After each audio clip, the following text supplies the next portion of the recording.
Poker's legendary champions, next generation stars, and tireless ambassadors of the game, sharing their wisdom and guiding your journey to high achievement on the green felt.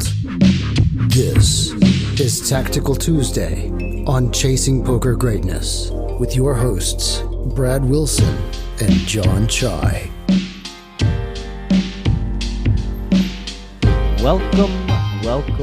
Welcome, my friend, to another episode of the Chasing Poker Greatness podcast. As always, this is your host of Chasing Poker Greatness and Tactical Tuesday, Coach Brad Wilson, and I'm joined by my co-host today, Mr. Jonathan Chai. John, how you doing, sir? Doing pretty good. Although this episode is going to be on the more painful side than our normal episodes, so might not be feeling as good in 30 minutes. As painful as the beans episode? No, nothing. It's going to be hard to top that one. Yeah, nothing compares to the beans. Yeah. Well, I guess then may as well not even talk about how many days without incident, because apparently this is going to be a day full of incidents. So that'll be good. Maybe not. It's not necessarily painful because of a punt. It's the theme of the episode, and I guess this will help put things into context, is just betting or raising with the intention of folding to further action, and just kind of like having that in my mind before taking an action on the river, saying like, I'm going to bet this size or I'm going to raise to this size, and if they jam, I'm just going to fold this value hand, and like kind of pre-make that decision. Am I doing a good job of that? Should I have done it? Should I not have planned on bet folding? One of the things that we talk about, or that you've kind of coached me on, is just like not having a plan for your next action or the next street until you've given villain an opportunity to do what they're going to do, right? So like, don't fold the flop facing a c-bet because you think that the turn c-bet is going to come, right? Make them c-bet the turn before you fold the flop. It sort of feels like this concept and this situation goes a little bit counter to that, where like you have this plan already in mind, saying like, hey, I'm going to do this, and then if and when villain raises or jams over my bet or raise, I'm going to fold. And you kind of sort of had that path laid out for you. It's interesting. I think there's a natural paradox here where, it's like let the action come to you, which means don't pre-make decisions. But then there is also, you can have a plan, right, where you have some pre-made decisions that are in there. But I think the key to that paradox is that no matter what your plan is, make sure that your plan is flexible or adjustable based on extra or unforeseen information or data points, things that happen that you just didn't really consider, that can influence that plan, right? I think so. That to me is like the way that I try to think about it, even though I know it is confusing, where it's like, yeah, don't have a plan, but do have a plan at the same time. It's like, have a plan, but be open to changing that plan if something unexpected happens. Because the reality is, like, no limit Texas Hold'em, there's a spectrum of things that can happen. There are turn cards that you didn't really think about, that can pop off. There are different sizings villains can use. There's just meta considerations depending on the opponent that you're playing against that may influence your plan one way or the other. So anyway, lots of things that can happen, but generally you do need to have some kind of plan, and then you also need to let the information come to you, because again, you can't have a plan for every single possibility that can come up in this game. There are just too many things that can happen. I hope that makes sense to the listener. Yeah, we'll try to make sense of it through this episode, maybe, and looking at these hands. We'll see. So you want to break down the action on hand numero? Yeah, playing five-handed. This is going to be a blind versus blind hand. I'm in the small blind with queen of clubs, 10 of hearts. I open to 3 big blinds. The big blind, who appears to be maybe slightly more on the fishy side, like given his HUD stats. I know we can't see them in YouTube, but he's 27-17 over a sample of almost 80 hands, and that's generally good enough for me to start thinking he's more likely to be a fish than a reg. All right. Does have 3,500 in front of them, although he has you covered by miles and miles, Yeah. which makes me feel like you might have been victimized by this guy in the distant past or the near I past. think this was actually one of the. Oh, actually, no. I guess I've been here for 80 hands. So yeah, given that I'm the 100 big blind stack at this table, it's And very he's a likely that I've been. 350 big blind stacker. Yeah. He likely could have victimized you. Let's see if we can win one back. Yeah, let's see. So flop is king 10 7. You have queen 10 off. Flop is king 10 7 rainbow. There's 60 in the pot. So you flop middle pair. Yeah, I think you could bet a third. You could check.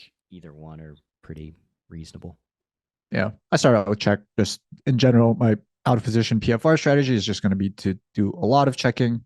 Mid pair, definitely just going to be one of my more marginal hands that I'm not excited about putting tons of money in the pot with. And yeah, I'm happy to just check call.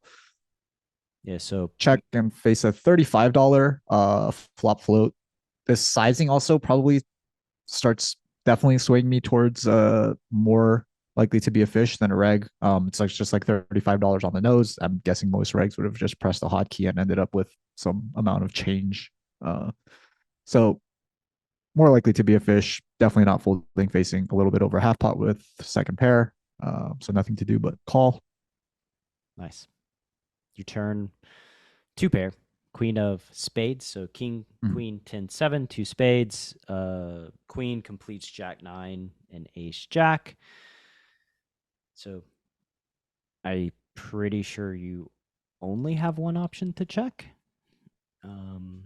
I guess hypothetically you could donk, but actually donking probably has some merit here with middle two when villain has a lot of pair plus draws and hands of that nature. But against a fish, I think checking is totally preferred.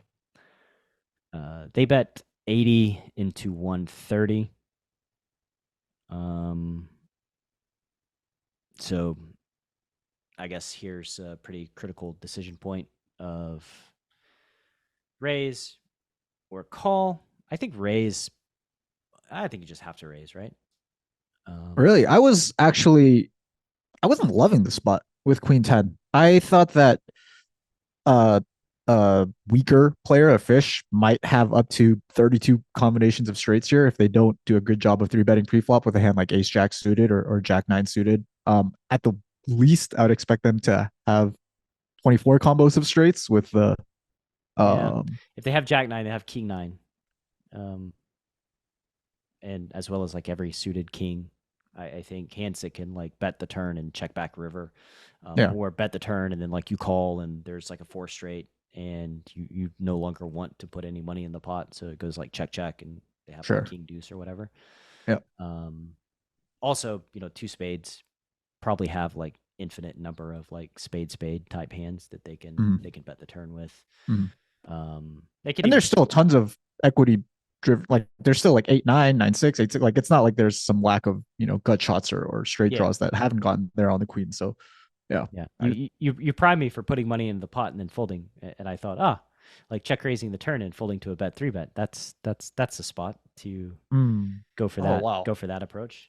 This was not the street that I was going to ask about, but that's actually a pretty cool point. I didn't even consider it here. Just check raise here.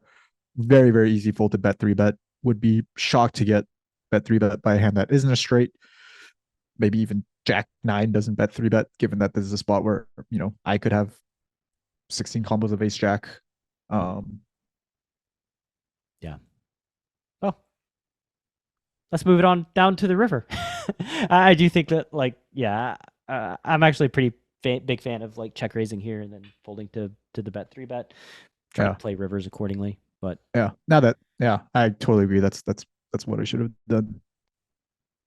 So river's a 4 of clubs, and so flush draw bricks. You still have middle 2. Villain bets half pot, and now I presume is the time that you're going to raise. Now I'm actually like, now I'm less I'm less inclined to raise the river than I would be to raise the turn, which is kind of funny because the hands that were equity driven are now air.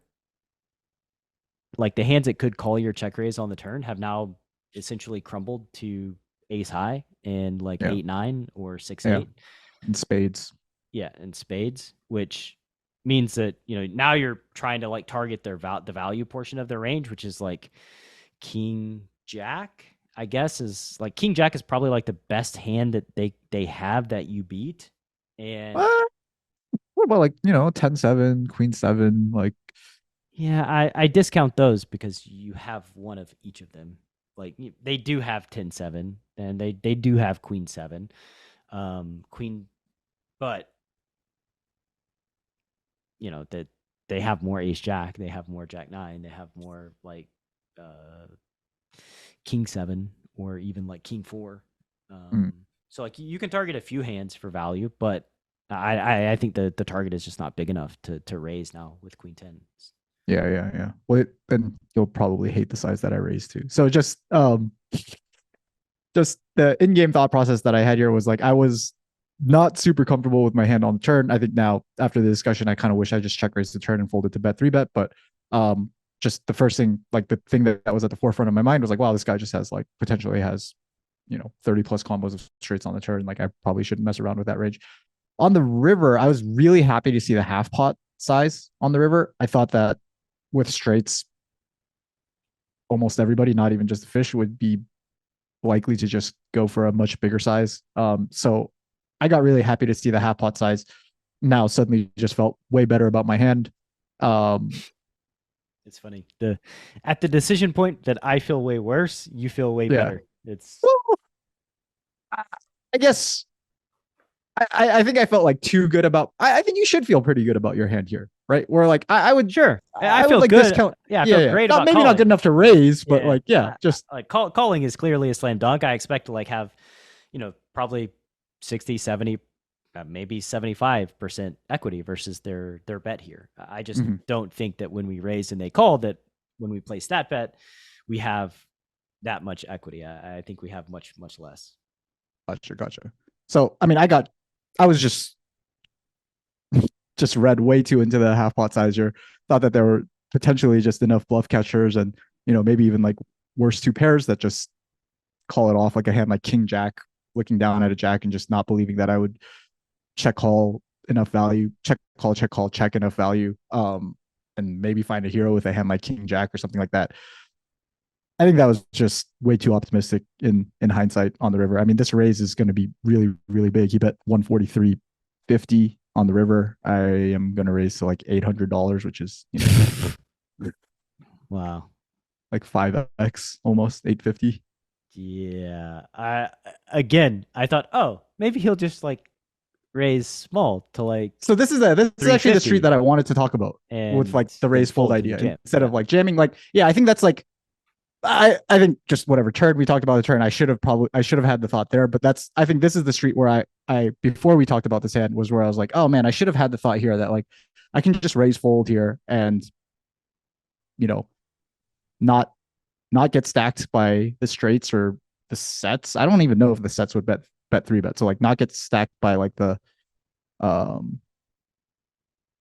not get stacked by like the better value that they have. Yep. That's stronger than queen 10 and like potentially eke out a little bit versus their 10-7s and queen 7s and maybe a hand like king jack or something like that just calls off facing like a $450 or $500 raise on the river. And then just the plan to fold if they do jam.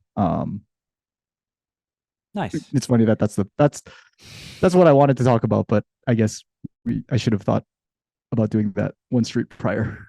Well, you put all the money in, so let's see if John's. Oh, I got snapped. So there was no sweat. There was no like, oh man, like maybe I have the best hand. As soon as I put the money in, it was very apparent that I did not have the best hand. Wow, they snapped with king 10. Yeah, I didn't even think about it with king 10. Yeah. Well, I guess you probably could have gotten value from queen 7 and 10-7 if that was if they had it. Yeah, if they had that. But I think that clearly we don't want to beat a dead horse, but yeah, raise turn, raise small river, not great for red line raise folding, but quite good for blue line. Way better for blue line than this madness that happened here on the river. So you're 0 for 1 today and minus $1,000 in hand number 1. So congratulations. Let's see how big of a tab John can run up. It's pretty hard to half. chunk into minus $1,000 when the theme is bet folding or raise folding the river. Yeah. Let's see how you manage these next couple of hands. There was no fold here. There's not even an option to fold on any street. Oh well, I just wanted to set up the episode with the hey, I should have been thinking about this. I see. All right. Are you a lone wolf searching for the ultimate pack? The CPG Wolf program is a close-knit brotherhood hell-bent on one thing only: chasing poker greatness. Powered by bleeding-edge wolf strats and led by Coach Brad and his lieutenants, CPG Wolves are systematically prepared for almost any spot they'll encounter on the green felt. If you want to plug into an elite team and have a step-by-step game plan to realize your full poker potential, you can apply at cpgwolves.com. Space is limited, and the pack is only as strong as its weakest member. So only the hungriest, grittiest, and most driven will be accepted into the program. Applications are open at cpgwolves.com. Alrighty, welcome back from the break. Now in the back half here, some more raise fold considerations, maybe, or considerations of raise folding, as was the first hand. John, you want to dive into second hand after the break? We got 2 coming at you, so a little bonus. These are actually going to be 2. They ended up being 2 bet folds instead of raise folds, but similar concept, I think, of just kind of having a plan for the river. This is a 2-5 fast fold or zone zoom table. Under the gun, min opens to 10. We get a cutoff flat. The small blind folds, and I have 8 deuce suited in the big blind. Very, very wide, but it's only a min open, and we have a flat in the cutoff, which hopefully means he's a weaker player of fish. So we're just going to take our really good price with our suited hand and try to make some money. Yeah. 1, 2, 3, 4, 5, 5.5 to 1. Tough to fold a hand that is suited in that scenario. So 8 deuce of clubs, you get a pretty good flop. Ace, jack, looks like 4. We're going to be making some money. Club. So sort of first decision here to donk or to check. That's actually a good, interesting consideration. I mean, I think one of the arguments for donking here is that this is a monotone board, multi-way. It's very, very likely that the pre-flop raiser does a lot of checking on this board. So there's a higher than average likelihood that this flop gets checked through, which sort of incentivizes some donking. On the flip side, this is like still a double Broadway monotone board, which I think definitely does sort of make a difference in at least like the under the gun raisers range, and maybe does make it slightly more likely that they do see bet this flop. So I think there's like a little bit of like push and pull on this double Broadway ace high monotone board. I wouldn't. I mean, while low jack is a consideration, I wouldn't really be targeting them. I don't think it would be more of like the offsuit ace X that the hijack could flat with. Hands that like the hijack has, like they're not going to bet with, but they'll certainly start calling bets. Or the cutoff, the cutoff rather. Yeah. So like it I expect the low jack to check very, very often.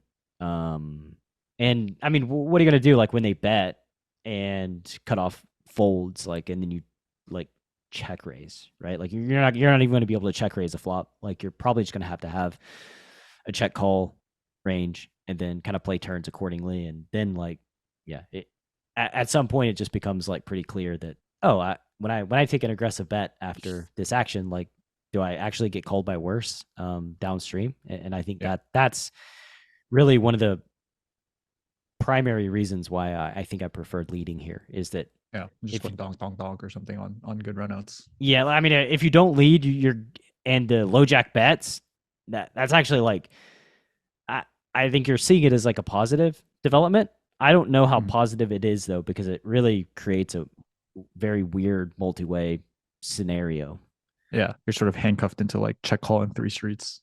Right. Yeah. Yeah. Um Okay. Low jack checks though, so for all of that, low jack goes ahead and checks and cutoff checks. So flop checks through. Turn is the jack of spades. Ace jack, jack, 4, club, club, club. Now John goes ahead and bets pot on the turn once the jack pairs. Sort of another interesting thing here. Like,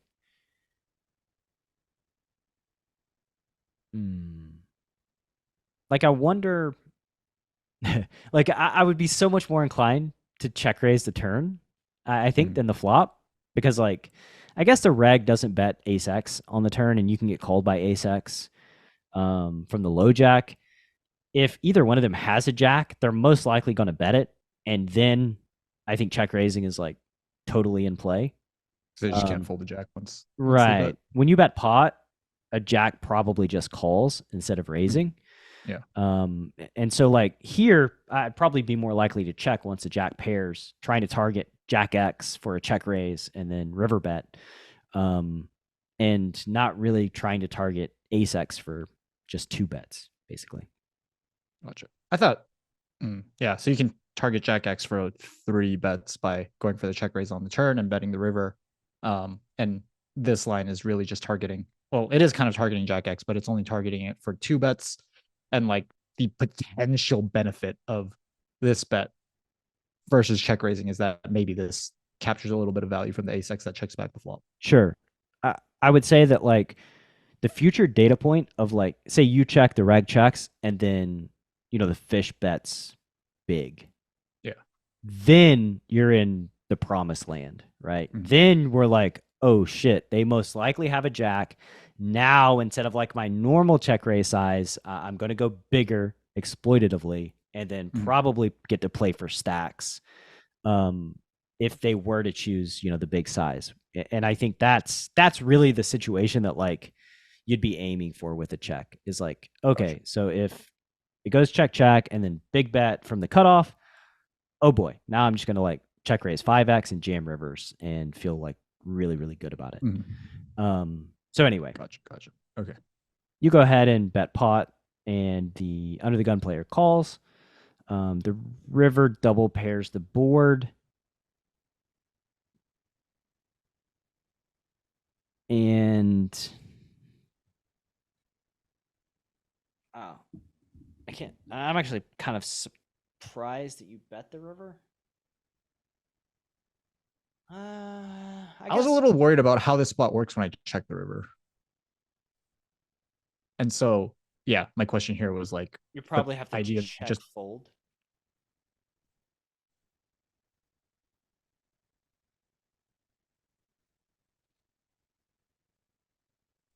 I think John is disconnected or he's frozen in space and time. Oh, there he's back. Okay, sorry. Don't know if it was, yeah. Yeah, I think it's me, but that's okay. So if you check the river, right? I think you just have to check fold. Like, okay. I don't think villain has enough. I would be willing to bet a lot of money. They don't have enough bluffs or low equity bets when you check for you to call with 8 deuce of clubs. Now, with that said, you did polarize the turn, so I guess you could bet the river, trying to get called by like ace king, ace queen, ace 10, some of those hands. I do think you have to choose the big size though, and you have to be like at peace with choosing the big size. I don't think you get to choose the small size, just because like you polarize the turn.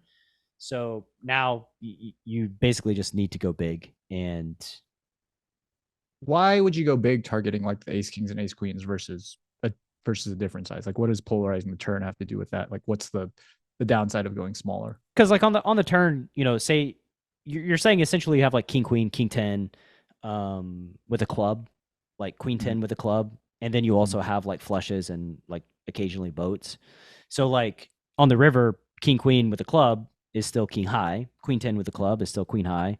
And so like when you have those in your range, and then you also have, you know, maybe some ace jack, some boats, uh I think that going big just makes it very, it's just like the size that is expected from your bluffs. Like I think like king queen going small doesn't really make sense. Queen 10 going small doesn't really make sense.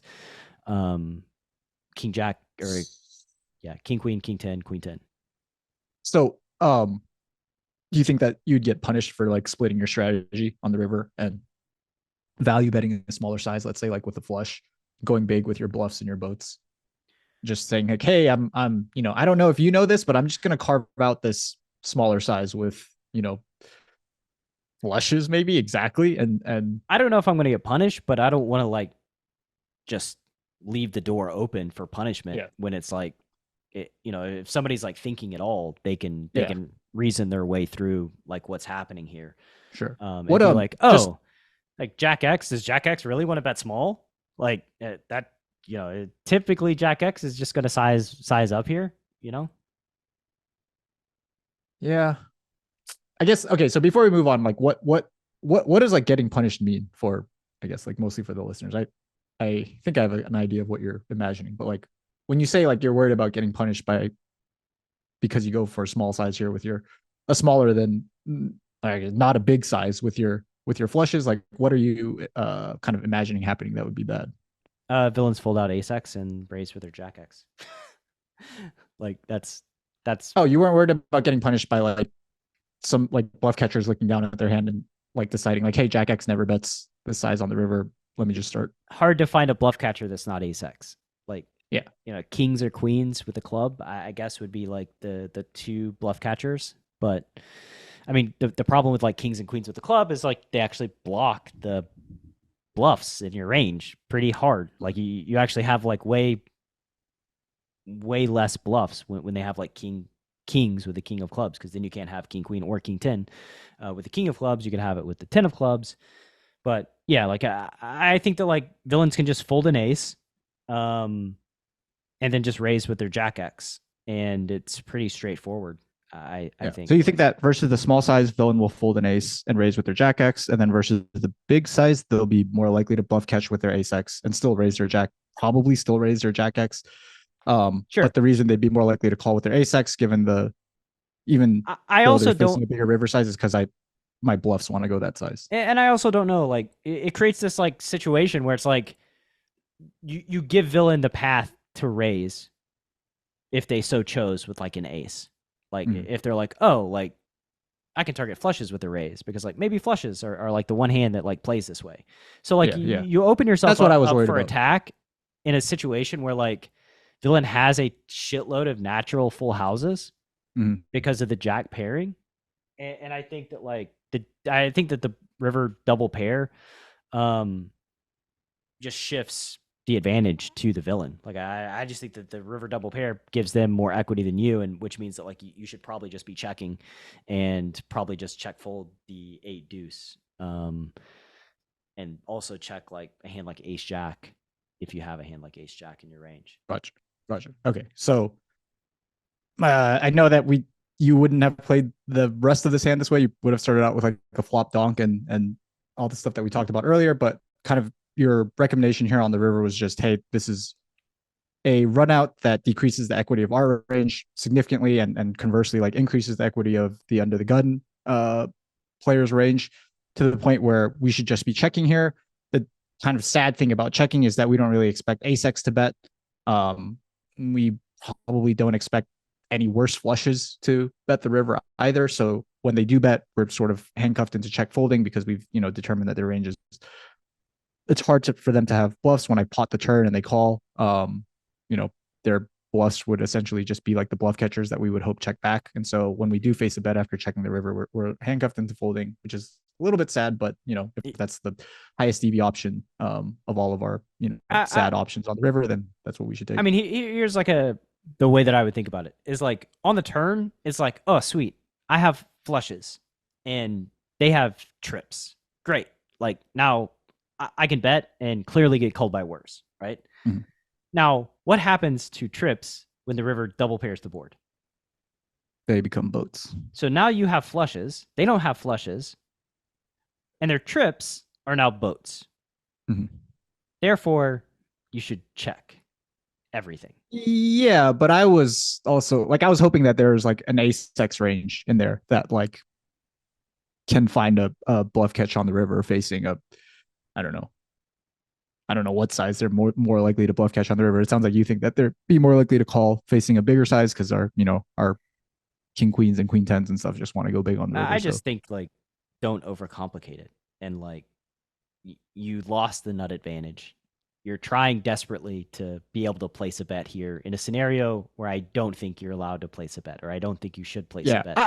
I think the reason that I'm trying to place a bet here is because I really want to avoid the scenario of just like check folding, like having to check fold the river, and I think that's just poor strategy. It's just like I was just like I didn't want to check fold. I think I had the same realization that you did, where I was just like, man, if I check here and he bets, I just have to fold. And so I was like, well, I don't want to do that. I just want to. Then I'm going to try to bet the river and like at least hope to get called by some of their ace-x. And if they do raise, I'm just going to give them credit for having a boat and fold. This is, we talked about this the other day in a Wolves group coaching, right? Where, I've been training jiu-jitsu and got a purple belt in a good position, actually, who generally just beats the living bejesus out of me, like every time we roll, and got him in a good position, and he got out of it, but I held on. Like, I didn't want to let go because it was like this rare occurrence of like, oh shit, like I got you. I have you like in a compromised situation, and like I didn't let go. So what happens when I wasn't willing to accept the new reality that the situation had changed? Villain had escaped. Well, I hung on too long. He reversed it and put me in a terrible, terrible position and eventually submitted me, right? And then even afterwards, he was like, wow, you had me there. You had me there, just hung on a little bit too long. And I think here, this is just you hanging on too long. Like there are a spectrum of river cards that can come where you get to bet, right? There are some where the situation changes and you can either accept reality or not accept reality, right? And to me, it's like, you're just not accepting this reality that this river card is one of them that you don't get to bet. Therefore, you don't get to bet. Yeah. It's funny because I was talking to someone about observing something really similar, especially in like live poker. One of the things that I'm sure everyone who listens to this podcast has seen is like someone 3-bets kings pre-flop or 4-bets kings pre-flop. The flop comes ace high, and for some reason they just like jam the flop, right? Mm-hmm.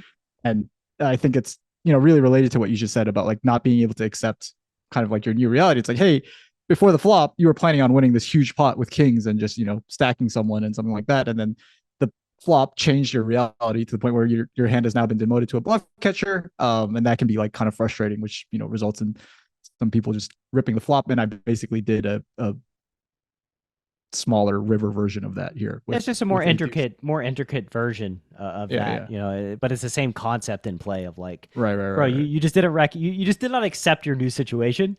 Because like you wanted to check, but then you realize like if I check, I have to fold, and you just didn't want to accept it. So you decided to place a bet, and then like let's see what happens when you place this bet. So I was like, I want to bet small enough to get called by ace-x. Yeah, so you bet half, and then you get like clicked. Essentially, you bet 45, and they raise to like 110. How does this reality feel? I felt. I don't know. It's like I didn't know how to feel because I was like, well, I don't know if ace-x calls or not. So if I can just like comfortably bet fold facing raise and they call enough of their ace-x, like this could be fine. Mm-hmm. What would be like terrible is like I bet the size, they click, I fold, and then I look at the hand later and it ends up being some sort of bluff or a bluff catcher turned into a bluff. That would for sure make me feel terrible. But to be honest, I didn't know enough to like feel bad when this happened. I guess I thought that this was a reasonable river plan. Yeah. Okay. I hate it, but that's okay. I folded. Thank God we did not get bluffed. Yeah, you folded. They have a jack. Shocker. They called pot 3 ways when the jack paired. They have a boat. Why didn't you call ace king too? All right. That's not the point. The point is you You lost 8 big blinds more than you should have lost by just betting the river. If you just check, you just check fold. Huh? Oh, 9. Yeah, see? 9. Wow, we've gone pretty long here. So we got one more hand. We'll try to get through it faster than that last one, but yeah, no promises. So you have queens in the small blind. You're playing 5-handed. Again, the fast fold version of poker. You open to 3 big blinds from small blind versus big blind calls, flops 10-6, 30 in the pot. Again, like I think you can bet a third. I think you probably should just bet a third starting out here. And you check. Checking is the other option, of course, rather than betting third. And villain checks behind. So 10-6, flop goes check, check. Turn is a 4 of spades. You decide to go overbet. I really like the overbet here. After villain checks. You don't like it? I really like it. I think it's Oh, good. you like it? Okay. A lot. It's good. Once villain checks back, they don't do a lot of checking back with like 10x. Their range generally gets comprised of a lot of different bluff catchers, and this just puts a lot of pressure on their bluff catchers with queens. So once again, for the podcast listener, the flop was 10-6. The turn is a 4. There are 2 spades on the board. John bet 42 into 30, and villain calls. Now there's 115 in the pot. We get you get another fortuitous double paired 4-4 run river, out. 4-4 run out.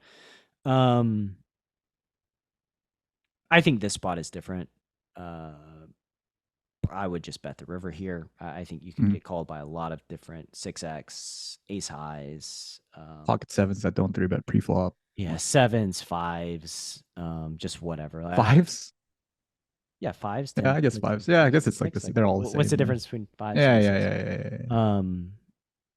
Yeah, like I think you can target like a wide variety of bluff catchers. And I don't think you get raised here. Like it would be shocking to me if you got raised after villain check behind on the flop. So yeah, and like you could check some like 10x on the flop. So I think you maintain some 10x. I think they shed most of it. So that's one of the things that to place a bet here. Yeah, it's one of the things that helps me feel really just good about like range management when I do check range out of position. It's just like I know that I have 10x in the spot. Right. Yeah. So you overbet. I think it's good. You polarize turn, polarize river, and villain raises.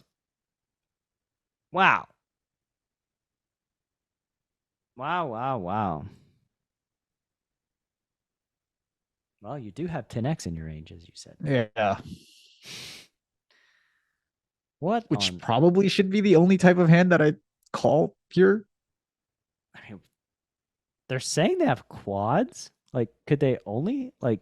I guess maybe they can check back a 10.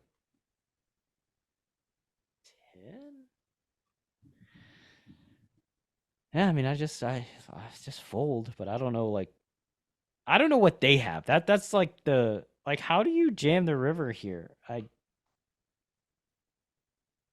Man. So you pocket 4s or a 10 that check back the flop, or a crazy bluff. Yeah. The problem with the crazy bluff is it's just,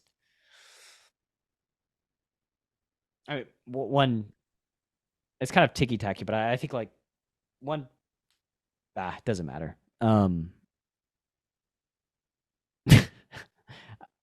I would just fold the river, but I'm so suspect and so annoyed that like they're basically saying they have quads, or check back a 10, and both of those are like they just feel so unlikely, Yeah.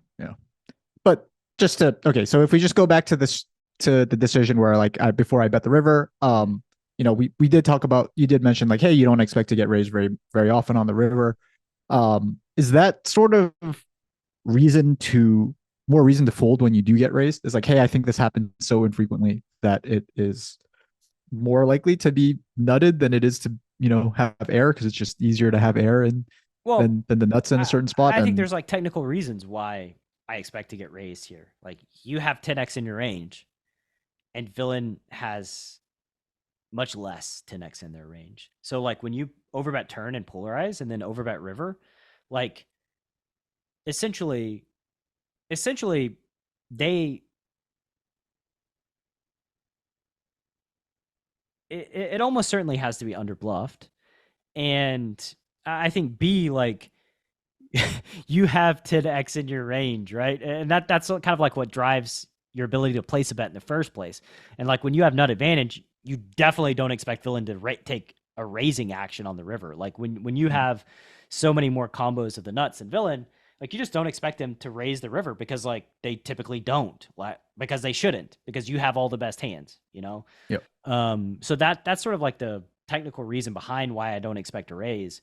And when I face a raise, I tend to think that it's underbluffed for all of those same reasons of like, you know, villain knows that I have like 10x in my range. They know that I'm polarizing. So like the type of hand that goes ahead and like raises the river has to be something like clearly that can't beat the bottom end of polarization. So like a 7-5 would be like maybe their worst hand here. 7-5, maybe 7-8 that turns like a, you know, a double gut shot. Spade is less likely because I mean I guess maybe like a 9 high spade draw that jams or something like that. But you know, basically they need to be turning those hands into well, they are bluffs. They need to be bluffing with those hands in a situation where like you do have a lot of votes, and that's yeah. I mean, I think that if you were to bet on villain like over bluffing or under bluffing here, that my bet would be on under bluffing like pretty much all day long in spots of this nature. Yeah. Maybe we can, that's like a good place to end this episode and just wrap it up with like that one heuristic is just that if you are betting a street, or you know, if you are on the river and you're in a spot where you have a massive nut advantage or a nut advantage and you do get raised, it's very likely that raise is under bluffed, given it's a situation where you have more strong hands than your opponent, and that they recognize that. I think it's pretty easy to see here once I check the flop and they check back that I likely have more 10x in my checking range than they do in their check back range.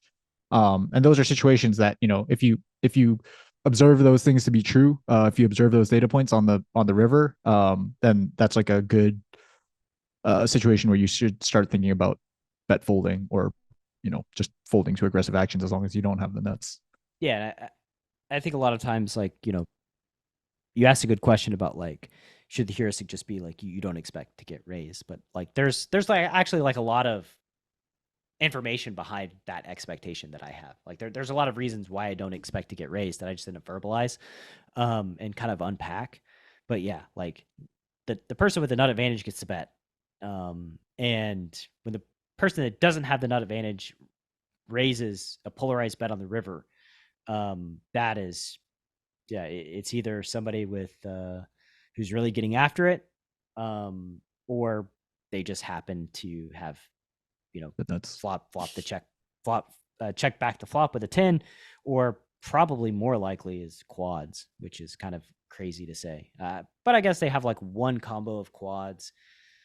It's probably easy enough to find, I guess, one combo of like checking back 10x too, if you kind of slice all their the 10x that they have in range.